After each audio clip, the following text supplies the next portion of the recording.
ระบรมราชชนนีพันปีหลวงครับในครั้งนี้ก็เป็นครั้งที่19นะครับซึ่งวันนี้มีเจ้าภาพประกอบด้วยหลวงพ่อพระครูอาทรประสิทธิโสพลฝ่ายวิปัสสนาธุระผู้ช่วยเจ้าวาดวัดยานาวา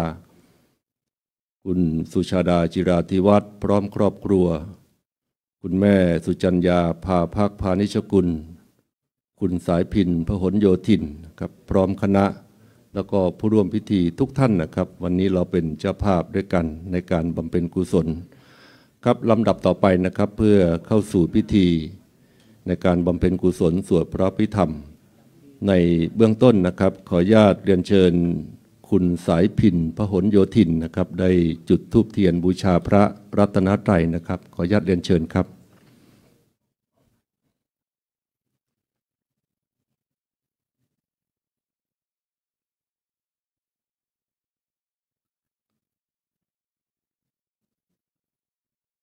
ครับเรียนเชิญทุกท่านได้พนมมือนะครับร่วมบุญกิริยากับท่านประธานพิธี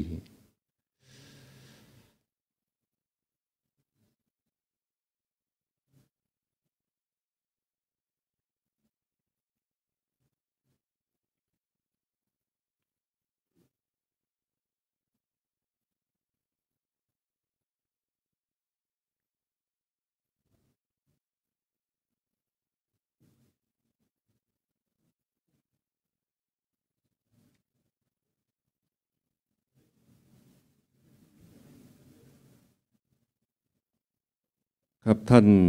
ต่อไปนะครับขอเรียนเชิญคุณมนัสนันท์เทียนผาสุขนะครับจุดธูปเทียนที่กระบะชุด5นะครับที่ตู้พระพิธรรมนะครับขออนุญาตเรียนเชิญครับ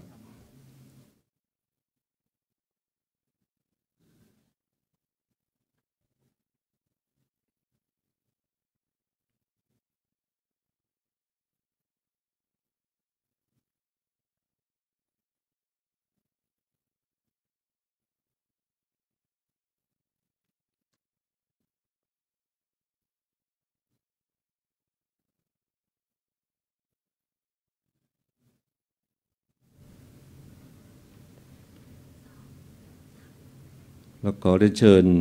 คุณสุชาดาจิราธิวัฒน์นะครับจุดธูปเทียนเครื่องทองน้อยเบื้องหน้าพระบรมฉายาลักษณ์นะครับเรียนเชิญครับ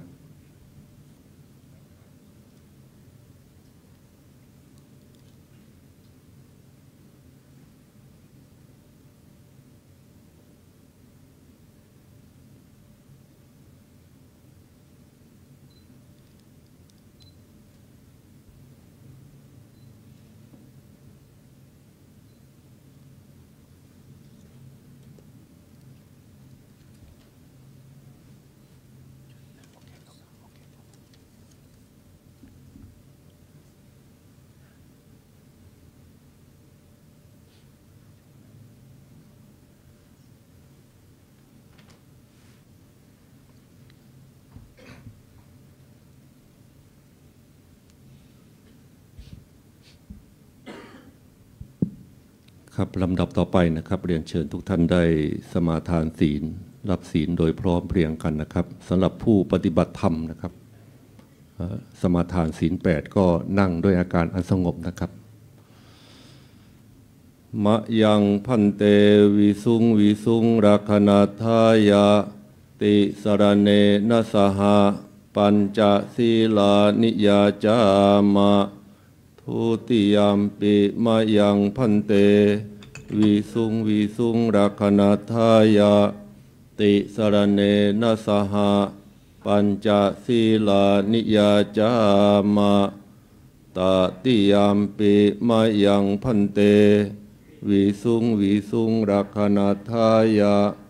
ติสรเนนะสหะปัญจศีลานิยาจามะนะโมตัสสะภะคะวะโตอะระหะโตสัมมาสัมพุทธัสสะนะโมตัสสะภะคะวะโตอะระหะโตสัมมาสัมพุทธัสสะนะโมตัสสะภะคะวะโตอะระหะโตสัมมาสัมพุทธัสสะนะโมตัสสะภะคะวะโตอะระหะโตสัมมาสัมพุทธัสสะ นะโมตัสสะภะคะวะโตอะระหะโตสัมมาสัมพุทธัสสะนะโมตัสสะภะคะวะโตอะระหะโตสัมมาสัมพุทธัสสะ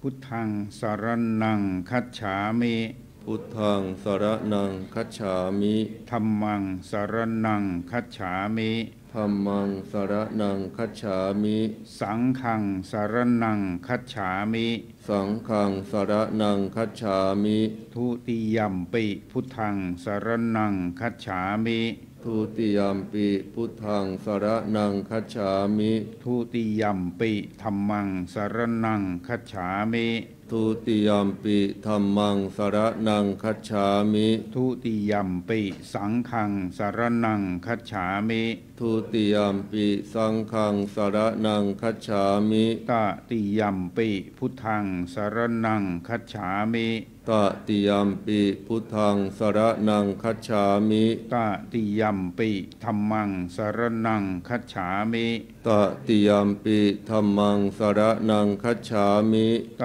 ติยัมปิสังฆังสรณังคัจฉามิตติยัมปิสังฆังสรณังคัจฉามิติสรณะขมันนังนิธิตังอามะพันเต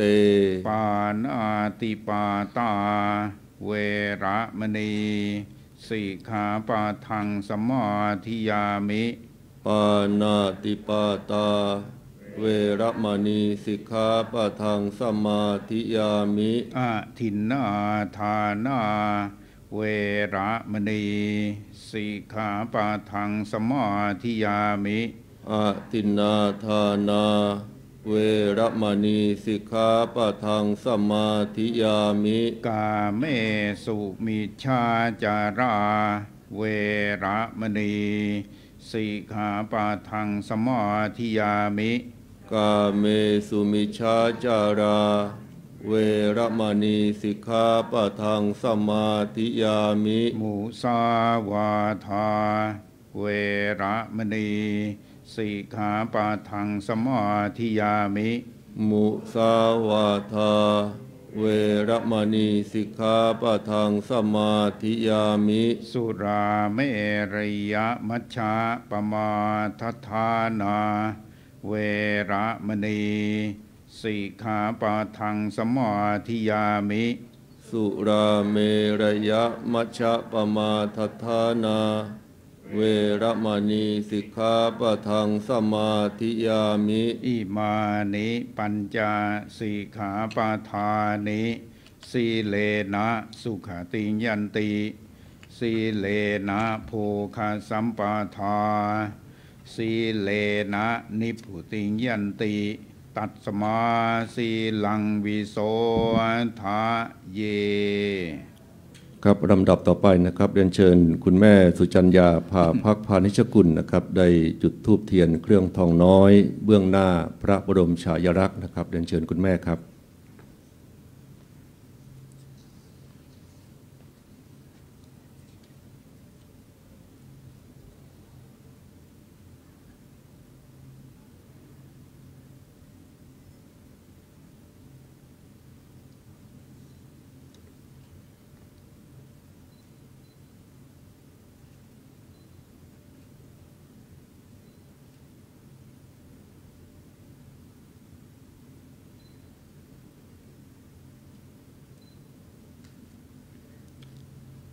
นะ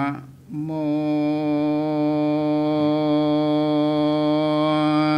ตัสสะระหันตัสสะภะคะวันตัสสะ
นุตตมังอาภิวาเทยาภาสิสังอาภิธรรมัสทาสังฆังตายทาวตาภิธรรมัสทานจตัวทานปรมัตถาโตจิตังเจตสิกังรูปังนิพพานามิติสัพพะทาอาทาทาโลภะมุลานิโทสะมุลานิจาทวิทา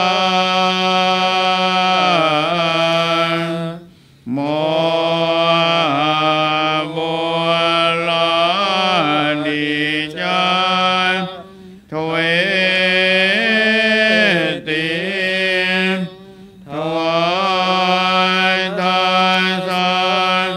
กุศลสิโยนสัตตากุศลปันกานิปุญญาปันกานิอาทาทานการยาจิตานิเตนิเตอาทาราสังอาเหตุกังปัฏฐโมปริเชตโทยังสัมมาเสเนวันนิธิโต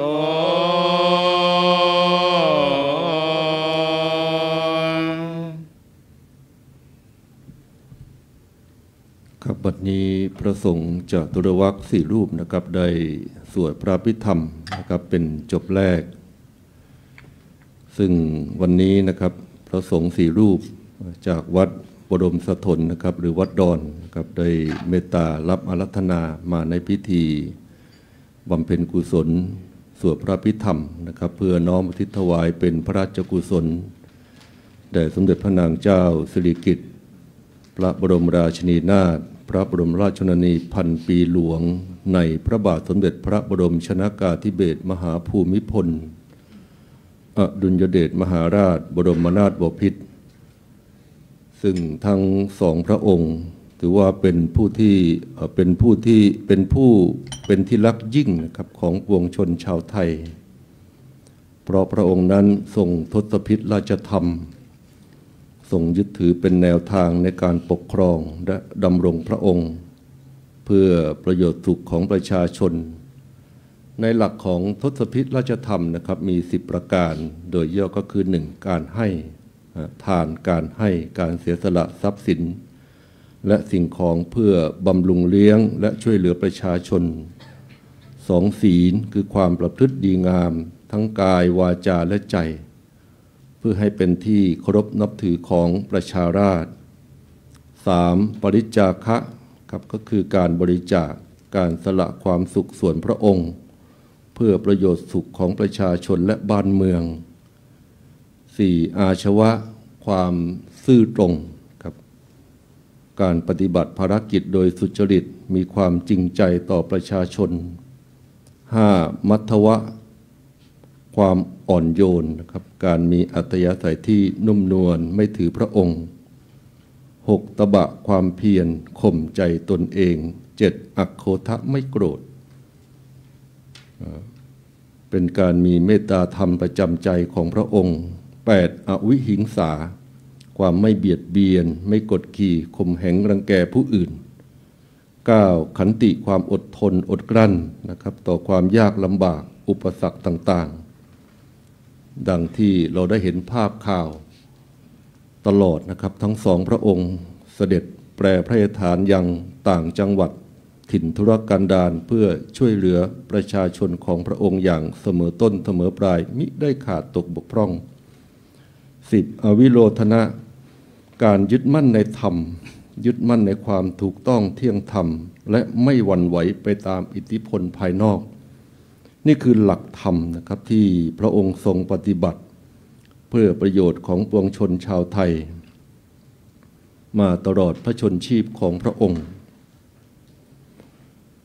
ครับท่านทราบไหมครับว่าสถาบันพระมหากษัตริย์เนี่ยทำไมจึงมีสัญลักษณ์เป็นสีน้ำเงินธงชาตินะครับสีแดงสีขาวสีน้ำเงิน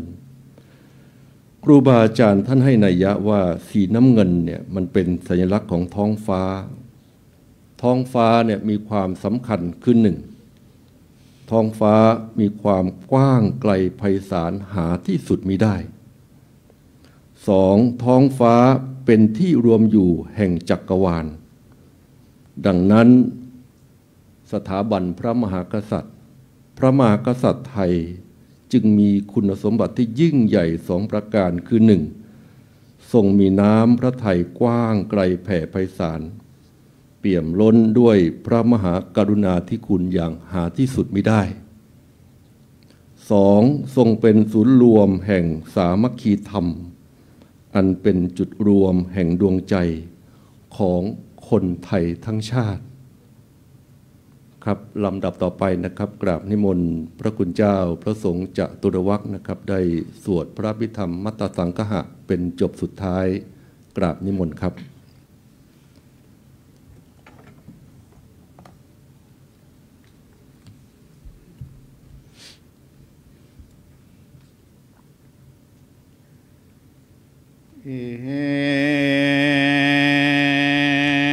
โก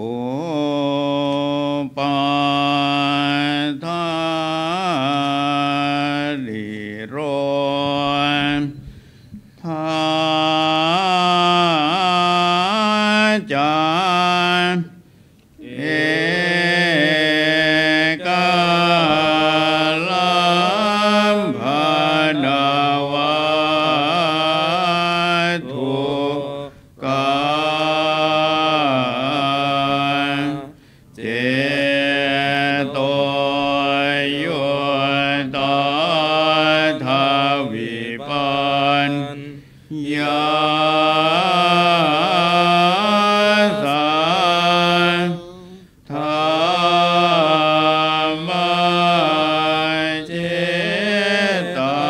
สิกามาตา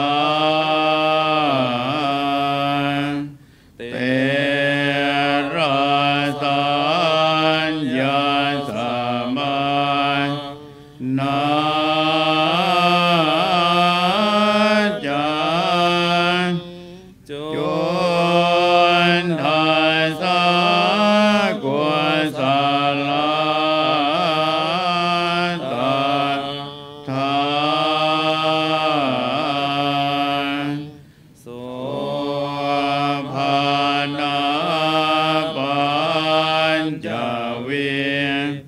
สาติทเวปัญญาสัพพโวจักเรเตสังจิตตาวิยุตตานังยะถายโยคามิโตปะรังจิตโตปะเทสุปัสเจกังสัมปโยโคปะโวจักติสัตตสัพพัทธโยชานติยะถายโยคังปะกินนากังจุนทาสากวสาเลสเววายโสภาเนสเววาโสภานา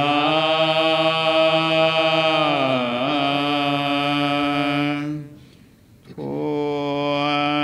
ติโยปาริเชตโท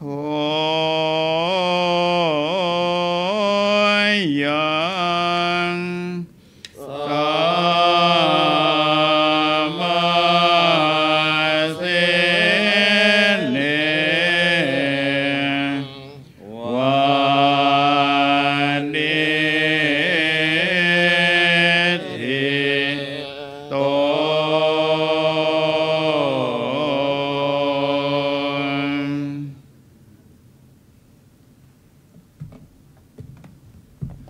กับวันนี้พระสงฆ์จาตุรวรรคนะครับได้สวดพระพิธรรมจบลงไปแล้วนะครับ ในช่วงลำดับต่อไปนะครับก็จะเป็นการทอดผ้าไตรบังสุกุล หลังจากที่เจ้าหน้าที่ศาสนพิธีกรนะครับได้ลาดผ้าขาวรองโยงลาดปูสายโยงนะครับก็จะได้ทอดผ้าไตรบังสุกุลนะจะได้เรียนเชิญ4ท่านนะครับ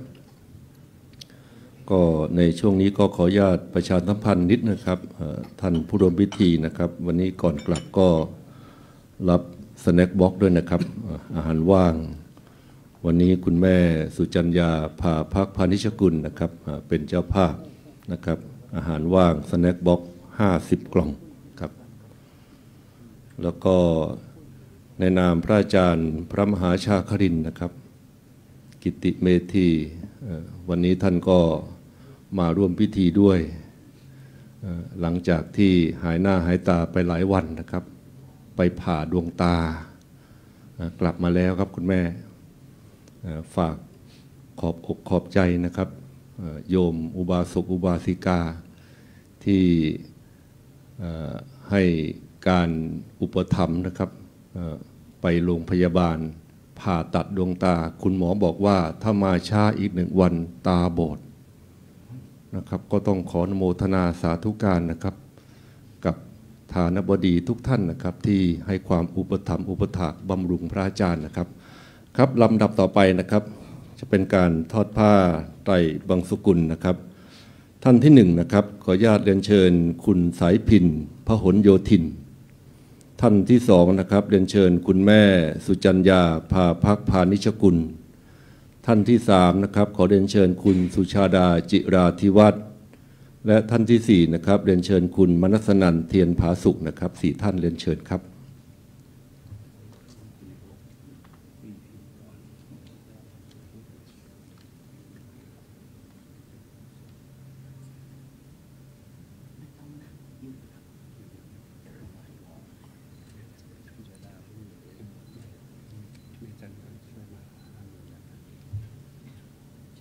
ครับพร้อมก็ทอดถวายนะครับ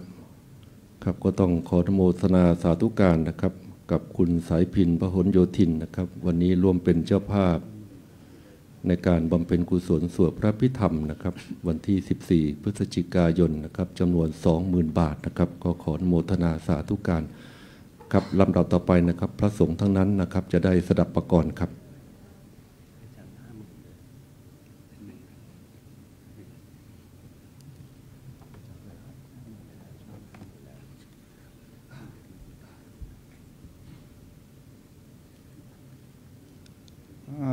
ดิจา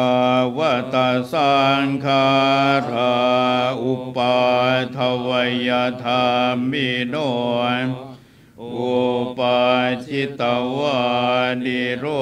ชันติเตสังอุปสมโมสุโข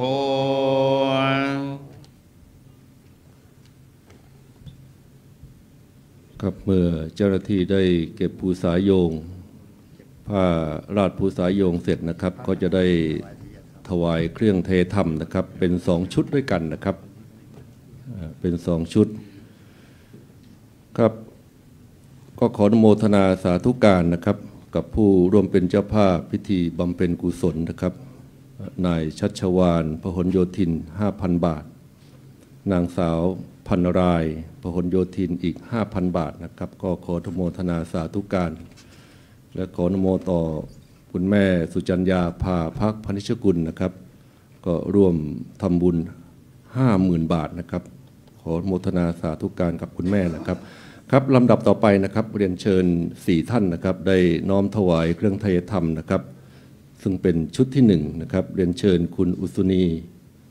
สว่างกุล2ผอ.นิชาลัทธิลม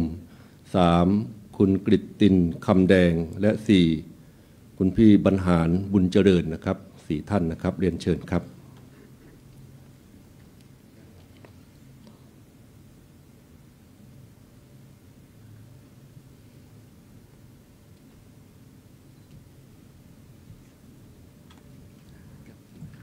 ครับน้อมถวายเสร็จแล้วก็เรียนเชิญนั่งประจำที่นะครับจะได้เรียนเชิญผู้มีเกียรติอีกชุดหนึ่งนะครับได้น้อมถวายชุดที่2นี่เรียนเชิญ5ท่านนะครับเรียนเชิญ5ท่านได้ประคองจับด้วยกันนะครับน้อมถวายเป็นตัวแทนของผู้ร่วมพิธีทุกท่านนะครับ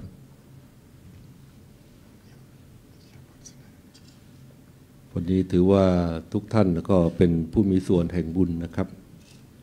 เราต่างก็มาน้อมลำลึกสำนึกในพระมหากรุณาธิคุณนะครับร่วมพิธีบำเพ็ญกุศลสวดพระพิธรรมครับเรียนเชิญคุณวารุณีปิยะจินดานะครับ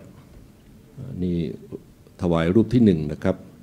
ส่วนถวายรูปที่2ก็มี2ท่านนะครับเรียนเชิญคุณพิญโยเลียวกายสุวรรณแล้วก็คุณนุชกุ้ยพินิกรนะครับ3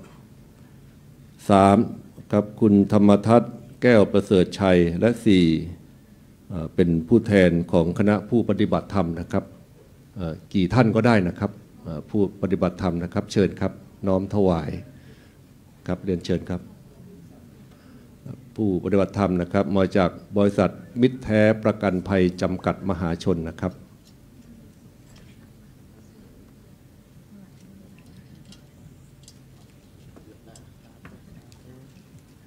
ครับน้อมถวายเสร็จแล้วก็เรียนเชิญนั่งประจำที่นะครับลำดับต่อไปนะครับพระสงฆ์ทั้งนั้นนะครับจะได้อนุโมทนานะครับกรวดน้ำเพื่ออุทิศถวายเป็นพระราชกุศลนะครับ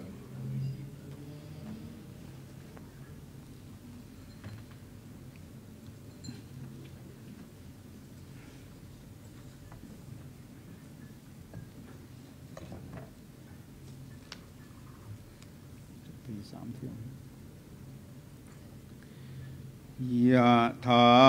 วาริวาหาปุราปาริปุเรนติสาครัง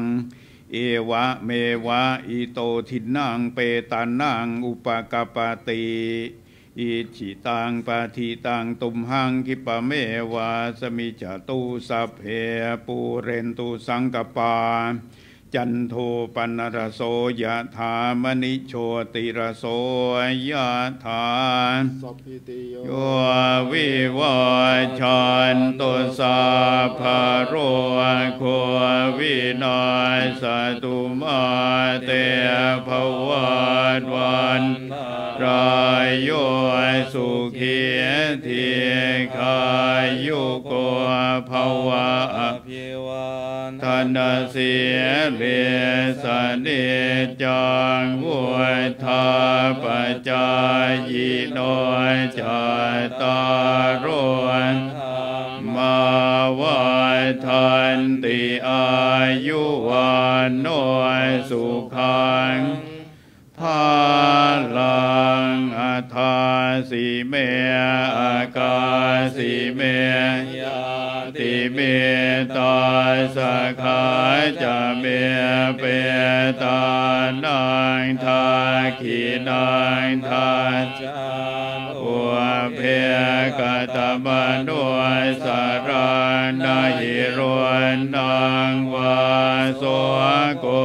วายาวันยานเทวดานาตังเปตานามาทายาเอวังติทันติยาน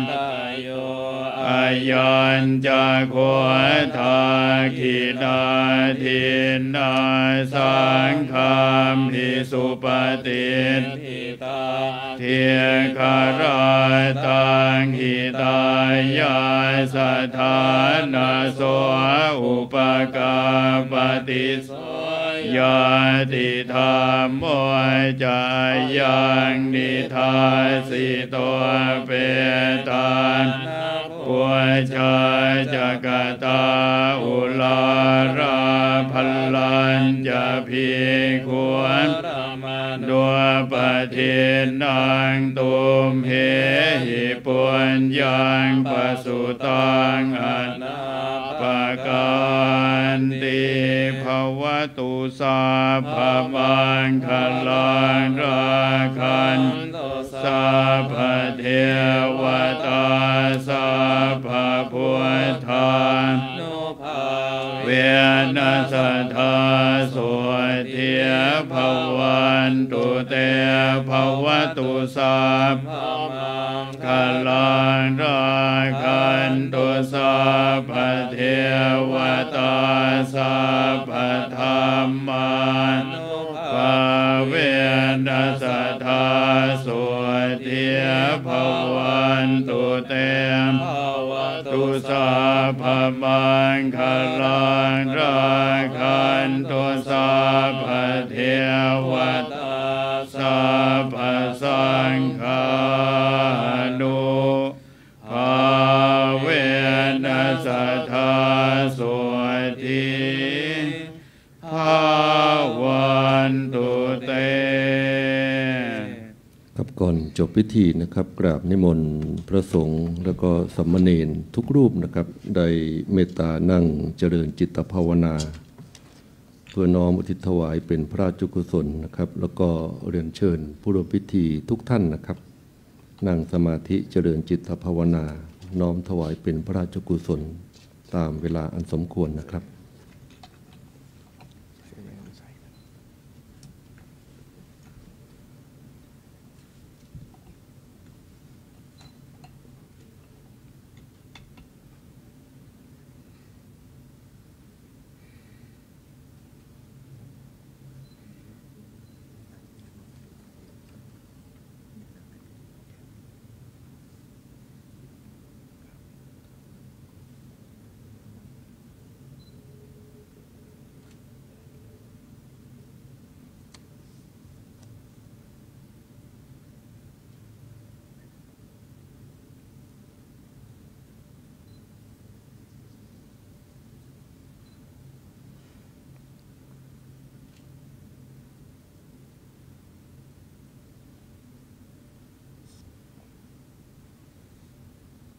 พอสมควรแก่เวลานะครับ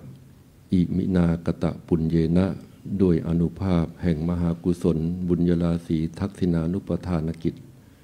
ที่คณะสงฆ์วัดยานาวาพร้อมอุบาสกอุบาสิกาในพิธีได้ร่วมใจกันกระทำบำเพ็ญเป็นพลังแห่งความจงรักภักดีโดยสำนึกในพระมหากรุณาธิคุณเป็นล้นพ้นอันหาที่สุดมิได้ขอพระราชทานอุทิศถวายพระราชกุศลแด่สมเด็จพระนางเจ้าสิริกิติ์พระบรมราชินีนาถพระบรมราชชนนีพันปีหลวงขออานุภาพและอานิสงส์ทั้งมวลท่วนทุกประการจงมารวมกันเป็นตบะเดชะเป็นภรวะปัจจัยสำเร็จเป็นปัตตานุโมทนาไมยกุศลแด่สมเด็จพระบรมราชชนนีพันปีหลวงผู้ทรงพระคุณอันประเสริฐพระองค์นั้นด้วยเถิดครับที่สุดนะครับขออนุญาตเรียนเชิญคุณสายพินพหลโยธินนะครับได้กราบลาพระแล้วก็กราบถวายบังคมเบื้องหน้าพระบรมฉายาลักษณ์นะครับขออนุญาตเรียนเชิญนะครับ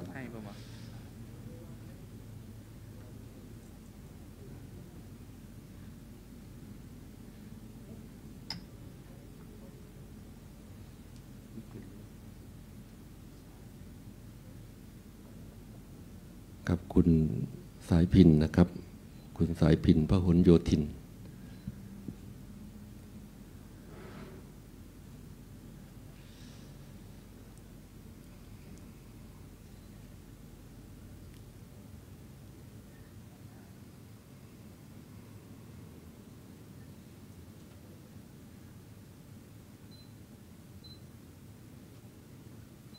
ครับสำหรับพิธีในการบำเพ็ญกุศลในวันนี้ก็จบลงเพียงเท่านี้นะครับ